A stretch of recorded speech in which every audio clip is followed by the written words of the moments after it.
Bismillahirrahmanirrahim. Assalamualaikum warahmatullahi wabarakatuh.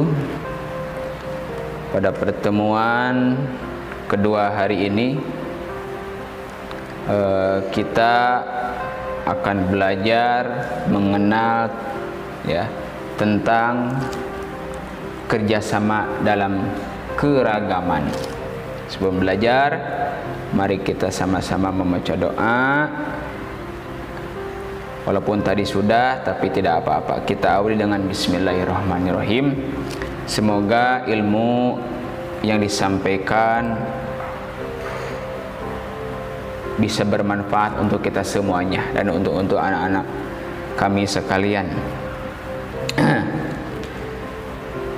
Hari ini kita belajar tematik,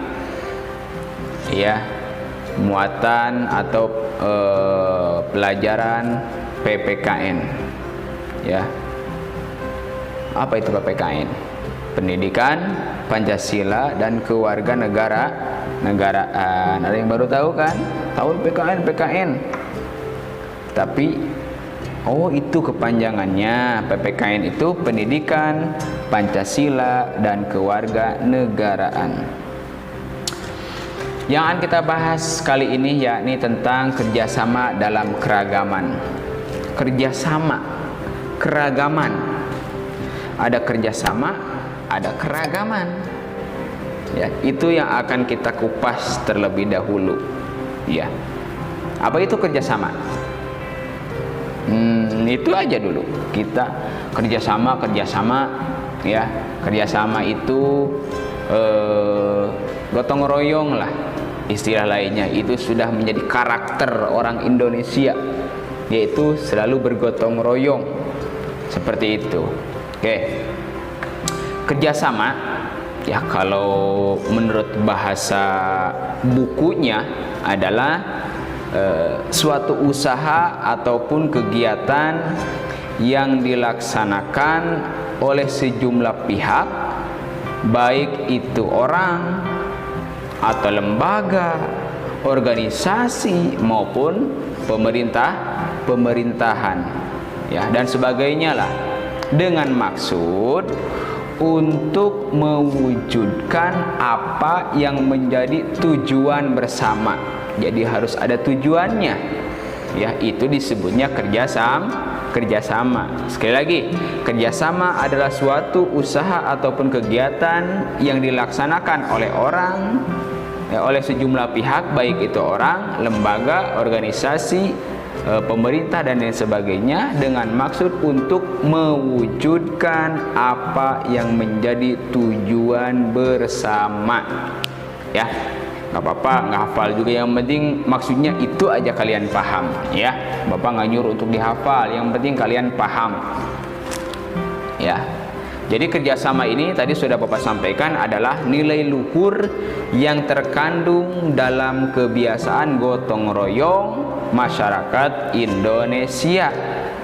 Karena gotong royong ini sendiri menjadi salah satu amanat yang ada dalam Pancasila, sehingga kita wajib menerapkannya dalam kehidupan sehari-hari seharusnya seperti itu.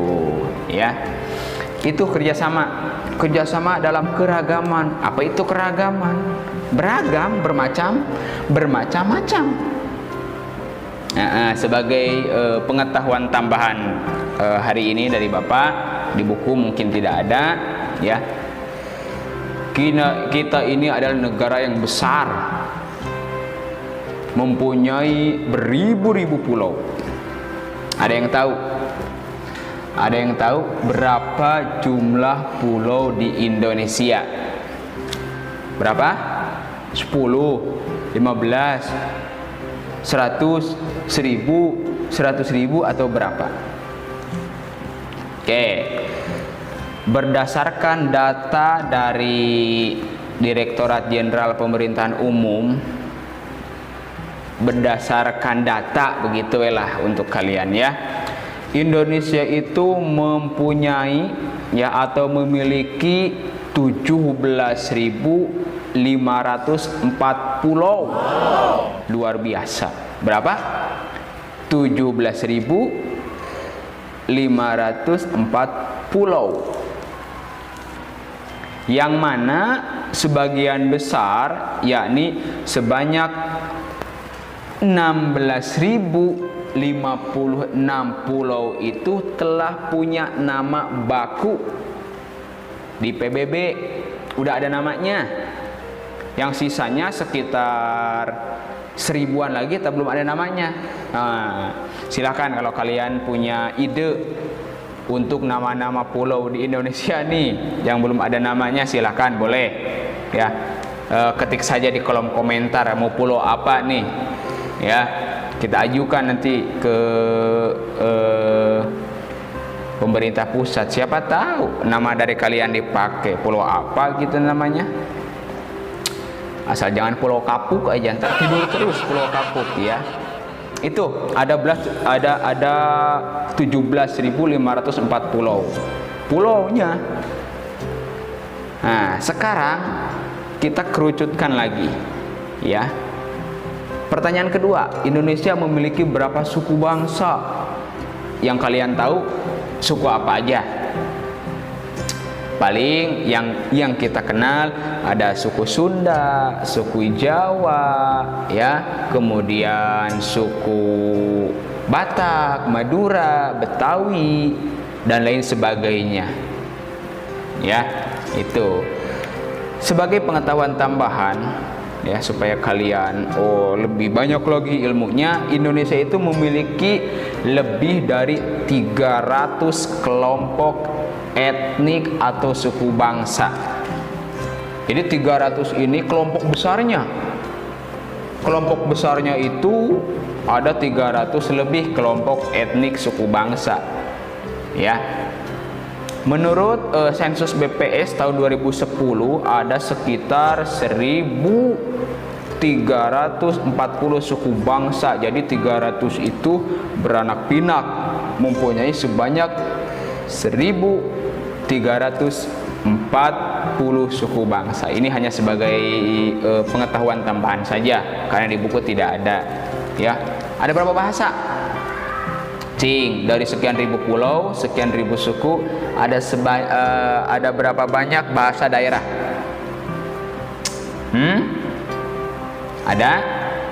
Ada 718 bahasa daerah. Ditambah satu meren bahasa Indonesia, jadi 719 lah kurang lebih. Ya, jadi 718 ini adalah bahasa daerah. Ya, bahasa orang Sunda sama bahasa orang Jawa, sama bahasa orang Betawi, sama bahasa orang Padang, orang Batak, orang Dayak, itu beda-beda. Tapi semuanya disatukan dalam bahasa Indonesia. Semua harus bisa kalau gitu. Walaupun kita orang Sunda main ke Jawa, jangan ngomong Jawa kalau nggak bisa. Apalagi ngomong Sunda, itu nggak ngerti. Ya, ngomong menggunakan bahasa Indonesia. Seperti itu. Kembali lagi ke pembahasan materi kerjasama dalam keberagaman. Jadi perbedaan, baik itu beda suku, bangsa, bahasa, ya, tapi itu bukanlah penghalang bagi kita untuk melakukan sebuah kerjasama, sebuah gotong royong yang baik. Apa aja sih, Pak, bentuk kerjasama dan gotong royong itu? Satu, contohnya ada kerja bakti. Nah, ini contohnya yang kerja bakti. Kerja bakti membersihkan lingkungan, baik itu membersihkan masjid, musola, lapangan, pokoknya lingkungan sekitar kita lah. Ini namanya kerja bakti, termasuk ke dalam kerja sama kalau di lingkungan rumah. Ya, kemudian kedua ada festival budaya, ya. Misalnya ada festival budaya, ada penampilan dari budaya Sunda, budaya Betawi, ya, budaya Jawa misalnya, itu disebutnya festival budaya. Jadi beberapa budaya tersebut berkumpul, kemudian tampil, kita tonton bersama-sama. Tapi itu jangan dijadikan perpecahan, itu harus dijadikan sebuah kerjasama yang baik untuk menjalin silaturahmi, saling mengenal, itu tujuannya. Ya, itu. Kemudian apalagi banyak festival makanan tradisional. Kemudian jadi makanan tradisional dari mana-mana kita kumpulkan. Jadi orang Madura tahu makanan orang Sunda, gening suka makan beginian nih, daun-daunan misalnya, dan lain sebagainya. Boleh kalian punya ide mau bikin ini Pak, festival mainan tradisional apa aja, ada gundu, ada egrang, congklak dan lain sebagainya, boleh ya, untuk membuat festival permainan tradisional, alat musik tradisional, lagu tradisional, tarian tradisional, boleh ya. Itu termasuk ke dalam kerjasama dalam keragaman seperti itu. Paham? Mesti dipaham ya, apa itu kerjasama, apa aja contoh-contoh kerjasama. Cukup itu aja ya yang harus kalian pahami. Kerjasama itu pakai bahasa kalian aja, jangan terpaku bahasa di buku ya. Pokoknya kerjasama itu ya intinya adalah kegiatan yang dilakukan bersama-sama, boleh begitu. Baik itu dilakukan oleh perkumpulan orang-orang, lembaga pun isinya orang. Maksudnya lembaga itu begini, maksudnya lembaga itu misalnya seperti kita di Cikampek, kalau madrasah ibtidaiyah itu ada 6 ya, kita berkumpul nih bikin suatu kegiatan nih misalnya ya, itu kegiatan apa ya, perkemahan madrasah KKM Cikampek misalnya. Nah itu disebutnya boleh dikatakan sebuah kerjasama. Tapi ingat, sebelum dilaksanakan itu apa nih tujuannya.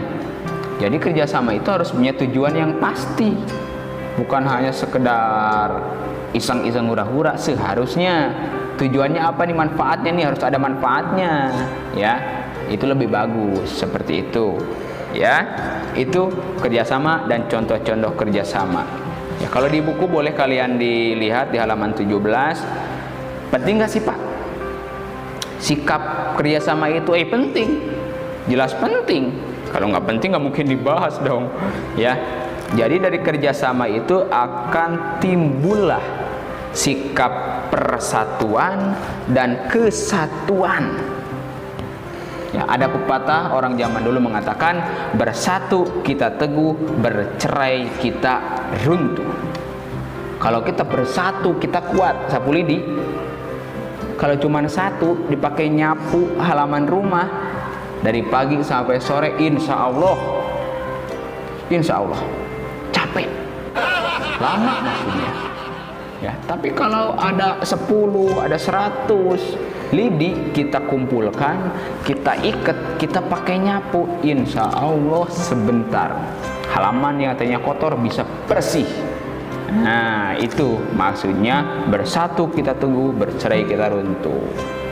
Kuat nih sapu lidi, putus ikatannya, nggak kuat, nggak bersatu lagi ya, dipakai lagi kurang maksimal juga ya. Seperti itu. Jadi sebagai rakyat Indonesia, yang terakhir kita harus menunjukkan sikap menjaga persatuan dan kesatuan sebagai bangsa ya. Apa saja? 1, kita Indonesia ini mempunyai 6 agama yang diakui di Indonesia. Jadi 1, kita menghormati teman yang sedang beribadah. Kalau ada tetangga kita, teman kita yang berbeda agama dengan kita, kemudian dia sedang melaksanakan ibadah, kita hormati, jangan diganggu. Yang kedua, tidak membeda-bedakan teman yang berbeda suku. Kamu mah orang Madura, kamu mah orang Jawa, kamu mah orang Sunda, jangan main sama saya. Nggak boleh. Mau orang Jawa, orang Sunda, orang Madura, orang Batak, orang manapun, kita jangan beda-bedakan. Kita main bersama-sama. Oke, awas. Menghormati teman yang sedang menyampaikan pendapat. Kalau lagi kumpul mau bikin festival kayak tadi, ada teman misalnya, saya mah di panggungnya pengen, kalau bikin panggung nih pengen ada lampu-lampu lightingnya itu biar mantap kalau malam misalnya. Ada yang berpendapat wayahna itu harus kita hormati, jangan nggak boleh itu apaan jelek, itu nggak boleh ya. Jadi kita belajar menghormati teman yang sedang menyampaikan pendapat. Keempat, Meminta maaf jika melakukan kesalahan harus. Ya, kalau kita merasa bersalah harus minta maaf. Ya, dan orang yang diminta maaf harus memberi maaf. Ya, yang terakhir menghormati keragaman budaya lain. Ya, keragaman budaya Jawa, keragaman budaya Sunda, keragaman budaya Betawi dan lain sebagainya itu banyak, beragam, maka kita harus menghormatinya. Ya, seperti teman-teman misalnya yang di Papua, pakainya unik kan seperti itu ya. Ya, jangan nggak pakai baju, celananya segitu doang, tidak boleh seperti itu. Itu adalah bentuk keragaman, kita harus belajar menghormatinya seperti itu. Ya, itu mungkin seputar apa itu kerjasama, apa itu keragaman, contohnya seperti apa kerjasama. Setelah kerjasama terjalin maka akan tercipta persatuan dan kesatuan. Ya, contohnya apa? Kita menjaga persatuan dan kesatuan tadi sudah Bapak jelaskan. Ya, silahkan dibuka bukunya, dibaca-baca lagi atau diputar ulang lagi video ini supaya kalian lebih paham seperti itu. Jangan tegang, kita dibuat relax saja, ya, dibuat enjoy saja. Kalau perlu nanti mah Bapak nyanyi di sini nih, Bapak main musik di sini. Tapi hari ini mah mohon maaf ya, Bapak belum bisa ada istilahnya